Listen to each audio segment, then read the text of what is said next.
오늘 우리 가로택이라는 대목으로 오늘 우리 같이 말씀을 나눴으면 좋겠습니다. 자, 여러분, 이 사진에 있는 장면을 보신 적 있으십니까? 이 장면은 2019년에 엄청 화제가 되었던 기생충이라는 영화의 한 장면인데요. 이 장면은 영화의 분위기를 단숨에 반전시킨 씬으로 유명하죠.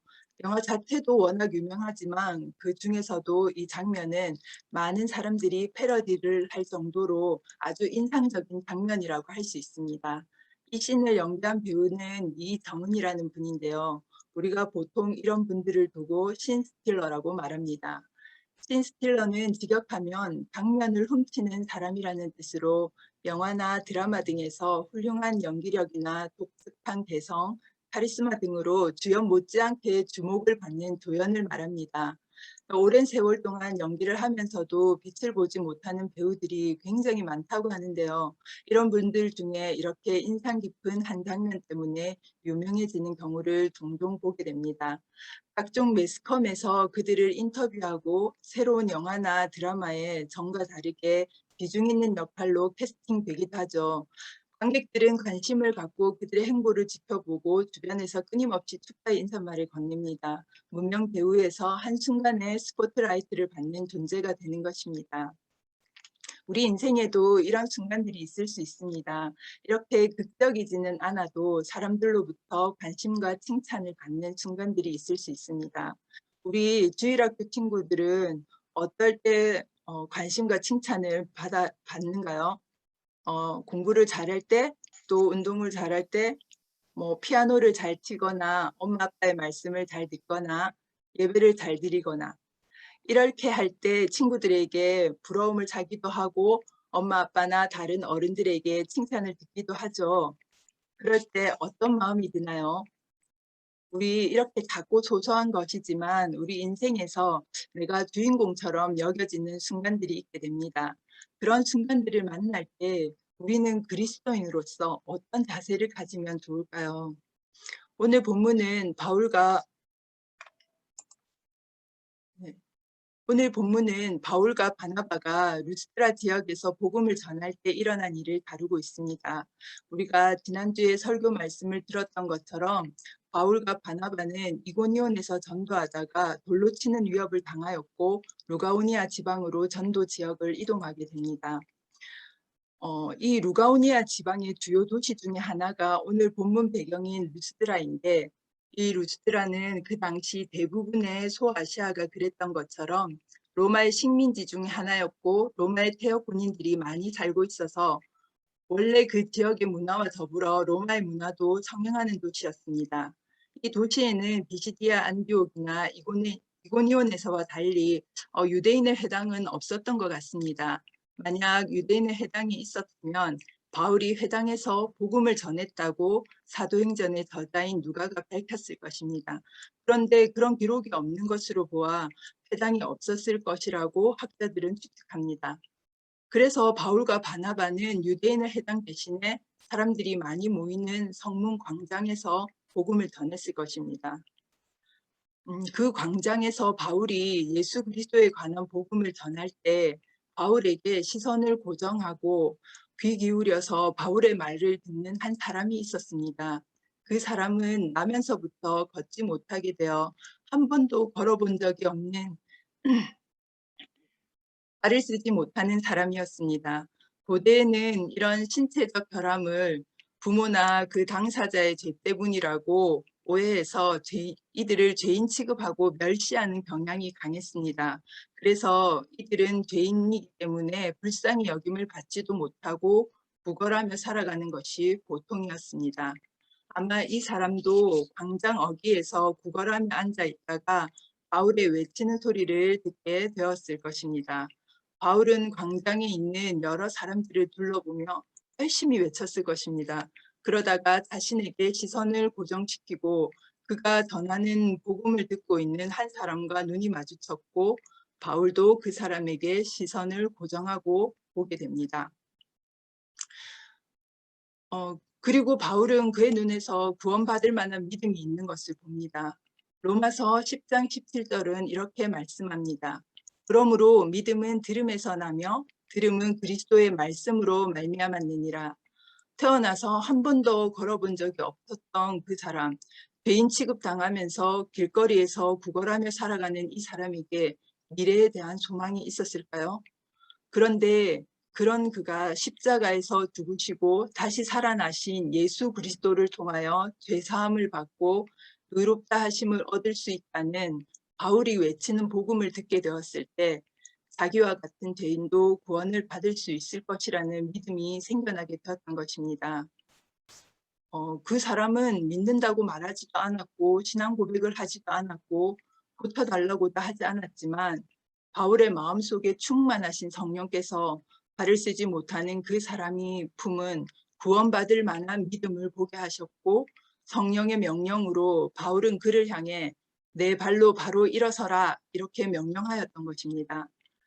발을 쓰지 못하는 그 사람이 품은 복음에 대한 믿음은 그 사람의 영혼에 대한 구원뿐만 아니라 불가능하다고 여겼던 육체까지 치유함을 받는 기적을 가져왔습니다.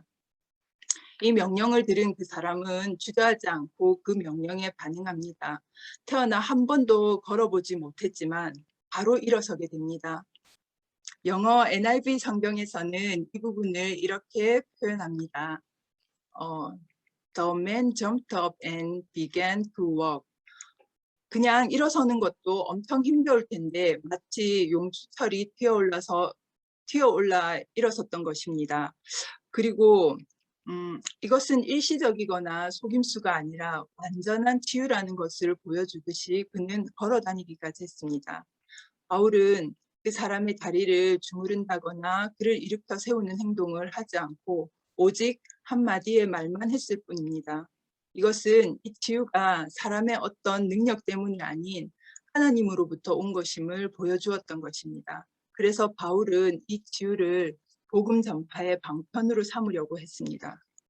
광장에서 이 치유 장면을 함께 본 루스드라 사람들은 굉장히 흥분했습니다. 한 번도 상상해 보지 못한 일이 그들의 눈앞에서 일어났기 때문이죠.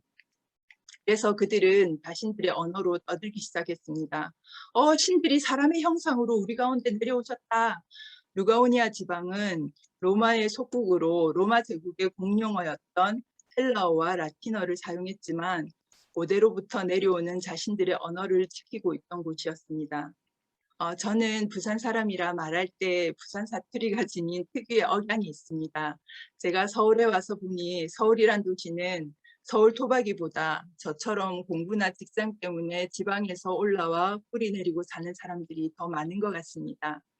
그 사람들이 서울에 오랫동안 살면서 소위 말하는 서울말을 사용하게 되고 사투리는 잘 사용하지 않는 것 같습니다. 그런데 그런 사람들도 많이 놀라거나 흥분했거나 화를 낼 때는 고향의 사투리가 나오게 됩니다. 이런 것처럼 루스드라 사람들도 그 광경을 보고 너무 놀라서 루가오니아 방언으로 말을 하기 시작한 겁니다. 그런데 이 사람들이 신들이 사람의 형상으로 우리에게 내려왔다 이렇게 말한 것은 그냥 단순하게 놀라서 한 말이 아니라 그 지역에 전에 내려오던 이야기가 눈앞에서 실현되었다고 생각했기 때문입니다. 부르기아 지역에는 헬라의 주신인 제우스와 그의 전령신인 헤르메스 신이 과거에 사람의 모양으로 그곳에 방문했는데 한 부부만 그들을 덩중하게 영접하고 다른 사람들은 그들을 영접하지 않자 그 두 신이 사람들을 홍수로 멸망시켰다는 전설이 내려오고 있습니다. 그 이야기 일부를 자신의 언어로 알고 있었던 루가오니아 사람들은 고대의 부르기아가 저질렀던 실수를 다시 저지르지 않겠다고 생각하고 있었고 그런 사람들이 바울의 치유 장면을 보자 그 전설이 지금 우리 시대에 다시 실현되는구나 하고 흥분하게 되었던 것입니다. 그래서 사람들은 바울과 바나바를 하늘에서 루스드라로 강림한 신들이라고 믿게 되었고 제우스와 헤르메스라고 불렀던 것입니다.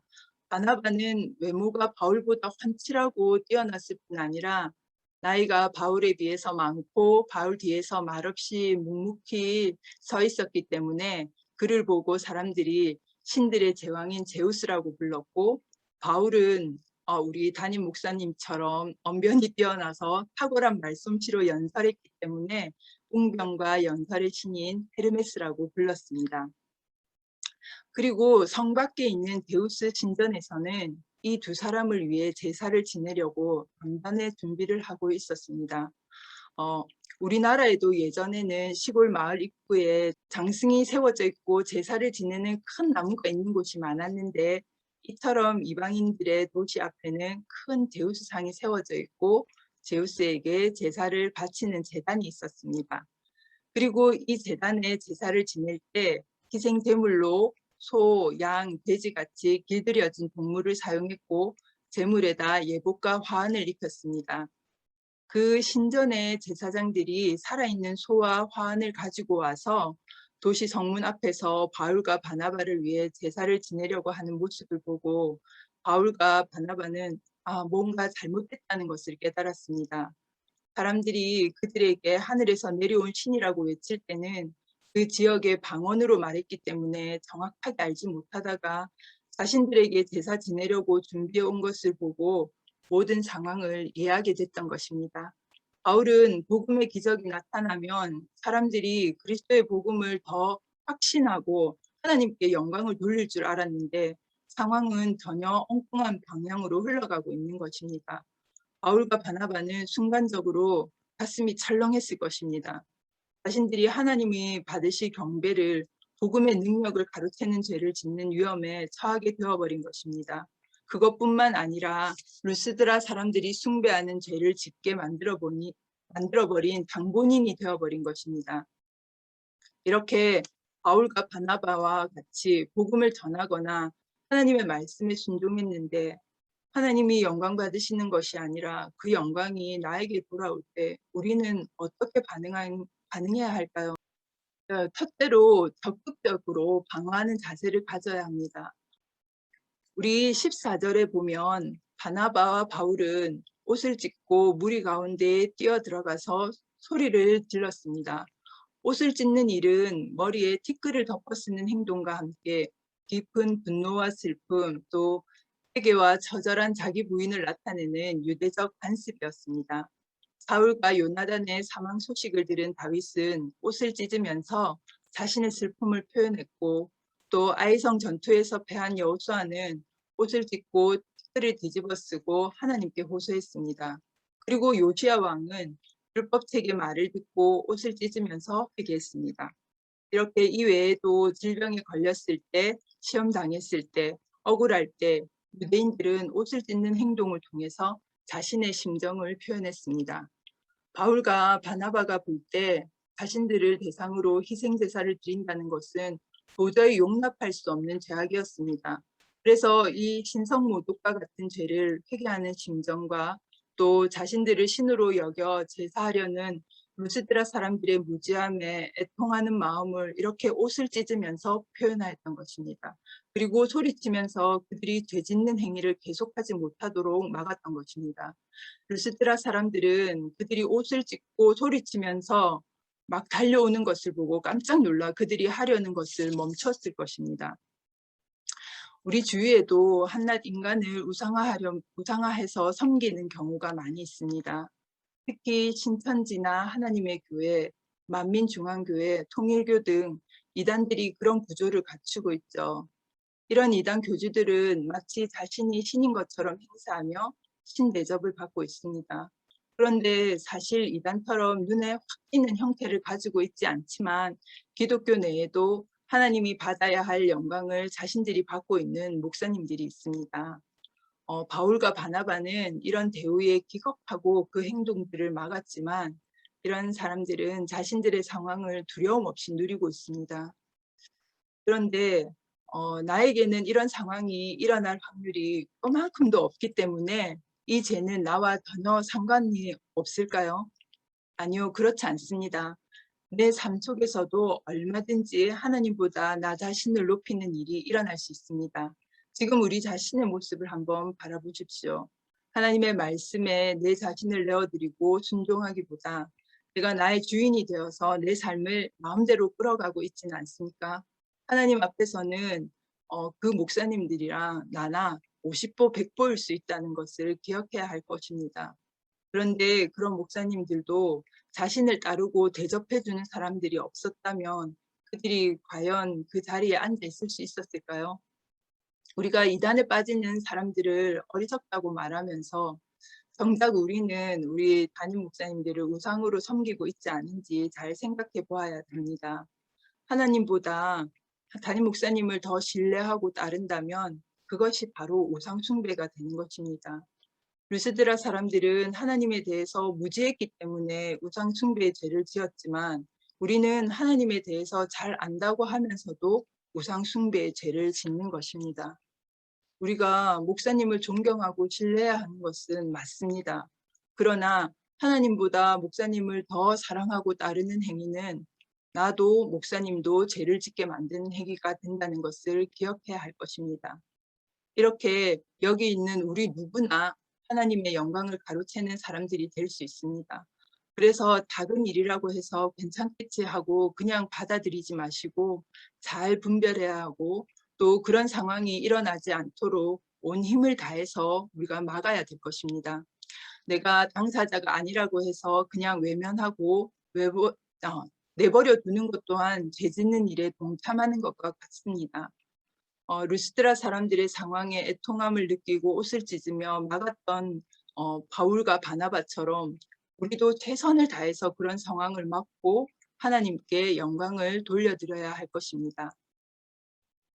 두 번째, 우리의 정체성을 밝히는 자세를 가져야 합니다.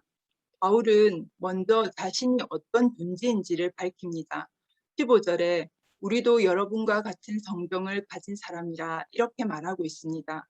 여기에서 같은 성경이라는 것은 헬라어로 호모이오 파테이스라고 하는데 같은 것을 경험하는 이런 의미를 가지고 있습니다.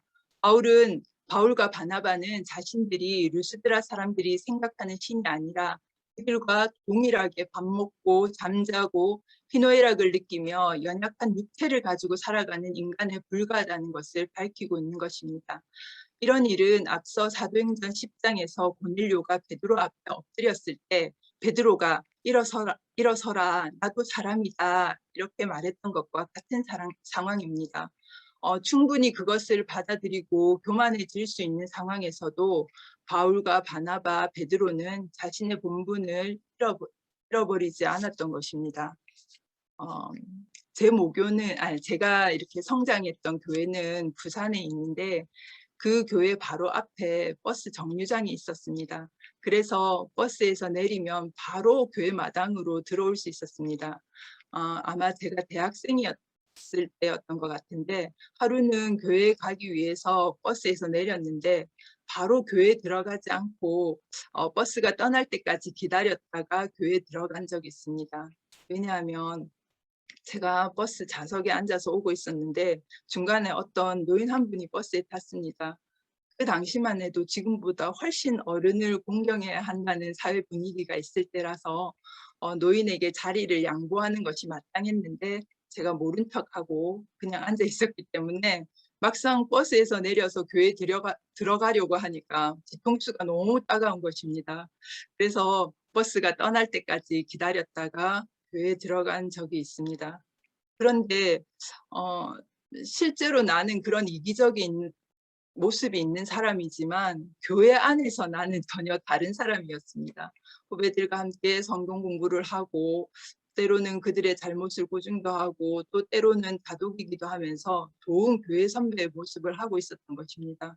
그 후배들에게는 내가 이런 이기적인 마음이 있다는 것을 들키고 싶지 않았습니다. 그래서 항상 그들보다 한 단계 위에 있다고 그렇게 인정받는 사람이고 싶었던 것입니다. 이렇게 우리는 때때로 우리의 연약한 모습을 감추고 거룩한 채 하면서 사람들에게 인정받고 싶어 하는 마음이 있는 것 같습니다.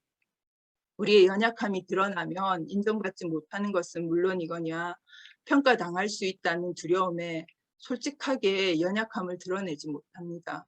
그리고 꽤 괜찮은 사람인 척하며 살아가는 것입니다. 사람들이 나를 인정해 주는 것을 즐기기도 하고 때로는 다른 사람들을 평가하기도 하면서 말입니다. 이런 시간을 오래 지내다 보면 나의 연약함을 인정하기가 더 어려워집니다. 반면에 사람들로부터 대접받고 싶은 마음은 더 생기는 것 같습니다. 이런 마음들이 들 때 우리는 우리 자신이 어떤 존재인지 돌아볼 필요가 있습니다. 우리 사회에 갑질 문화가 쉽게 사그라들지 않고 있습니다. 매스컴에서 그렇게 갑질하는 사람에 대해서 보도하고 또 대중들의 비난에도 불구하고 여전히 갑질하는 사람들이 새롭게 등장합니다. 그런 사람들에 대한 뉴스를 들을 때마다 어떻게 같은 사람에게 저런 말과 행동을 할 수가 있지? 하면서 화를 내지만 실제로 나의 모습을 돌아보면 나 자신도 우리 우위에 있다고 생각하는 상황에서는 상대방을 고려하지 않고 말을 하거나 행동하는 경우가 있는 것을 발견하게 됩니다.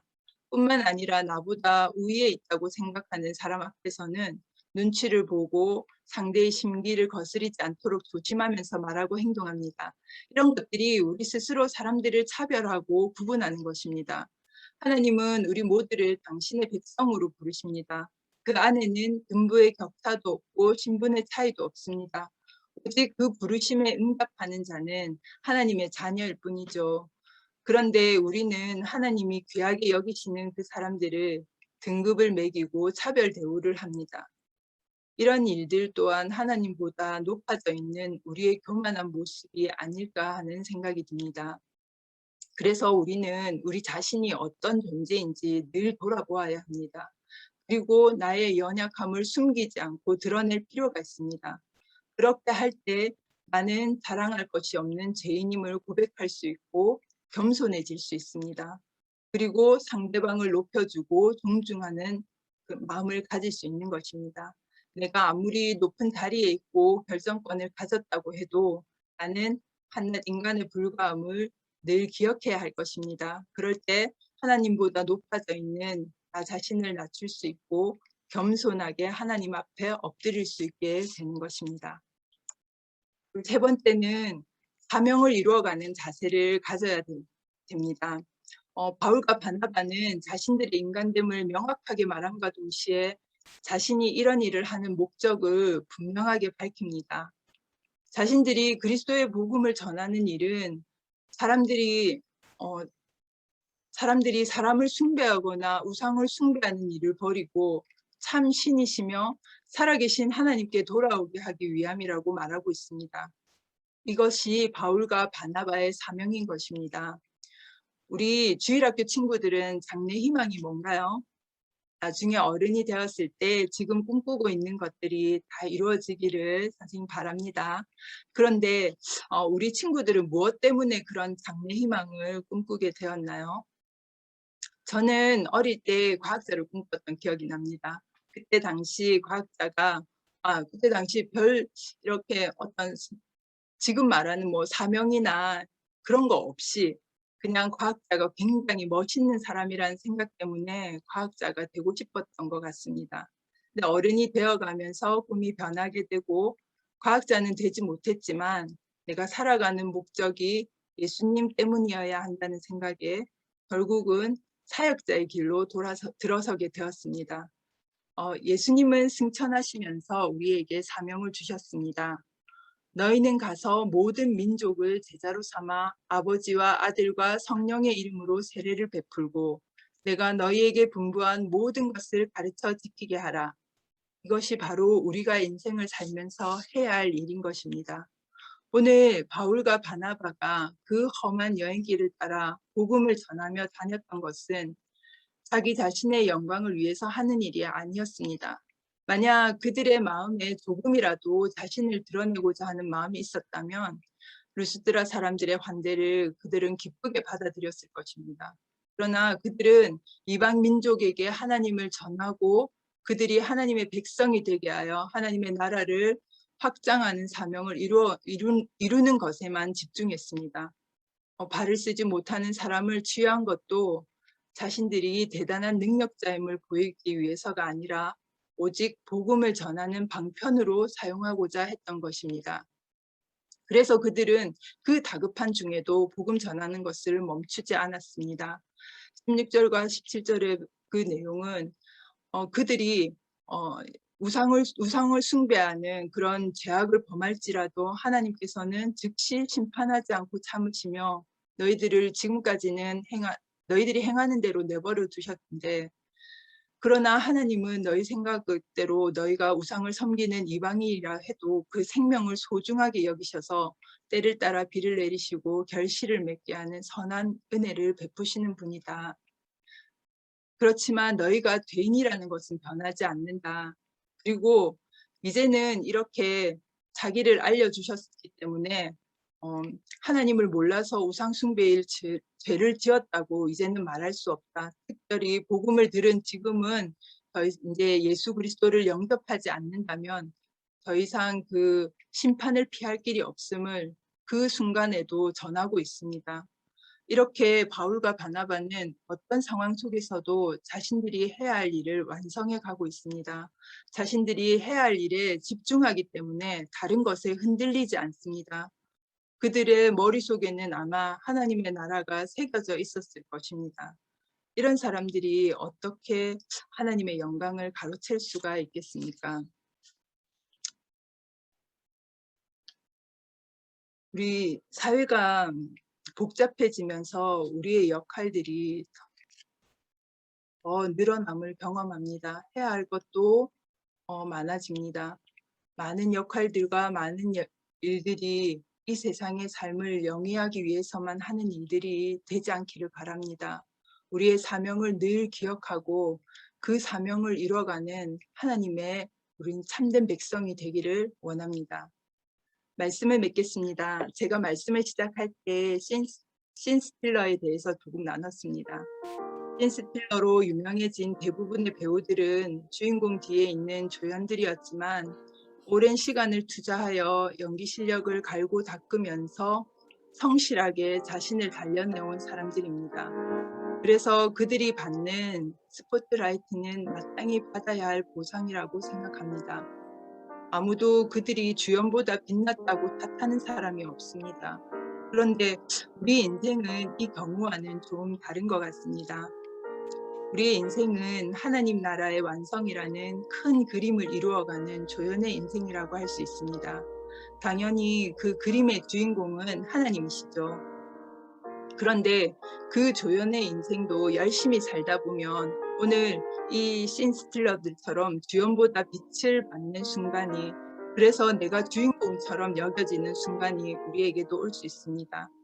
그리고 그런데 그 영광을 우리가 취한다면 이것은 살아온 삶에 대한 보상이라 여기는 신스틸러들과는 달리 우리는 말 그대로 스틸러, 도둑이 되는 것입니다.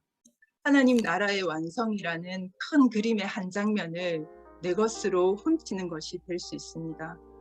내가 어떤 존재인지 잊어버리고 교만의 늪에 빠져서 하나님과 맞먹으려 할지도 모릅니다.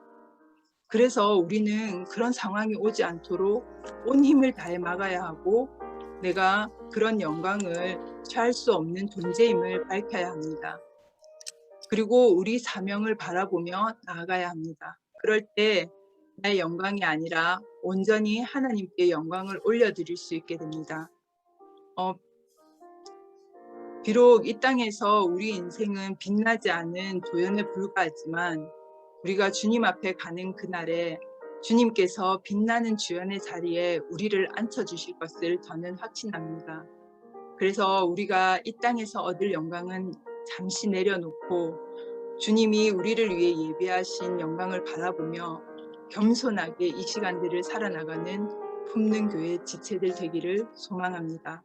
우리 이 시간 기도할 때 하나님, 우리가 늘 우리 자신이 어떤 존재인지 기억하게 하시고 겸비하게 하여 주시옵소서. 우리가 하나님의 영광을 가로채는 자 되지 않게 하여 주시옵소서. 우리의 사명을 늘 기억하고 그것을 위해 나아가는 자들이 되게 하여 주시옵소서. 우리 주여 한번 외치고 기도하겠습니다. 주여.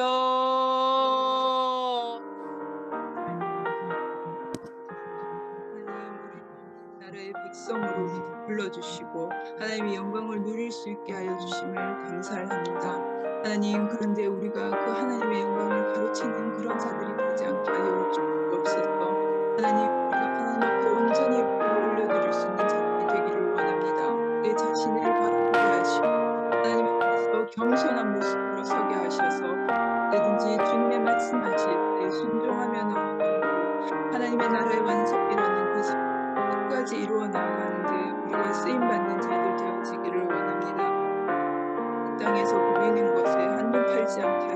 주시옵소서. 하나님의 영광을 거짓되지 않게 하여 주시옵소서. 온전히 주님 앞에 정말 온전한 영광을 올려드릴 수 있는 저희들 주님이 우리를 그렇게 인도하여 주시기 원합니다. 하나님 아버지 감사합니다. 우리를 하나님 나라의 백성으로 불러주시고 하나님의 영광을 누릴 수 있게 하여 주셔서 감사합니다.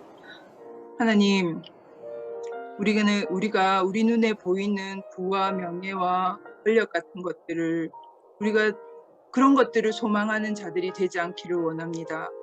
우리의 본분을 잊어버리고 교만함으로 하나님의 그런 영광을 훔치는 자가 되지 않기를 소원합니다.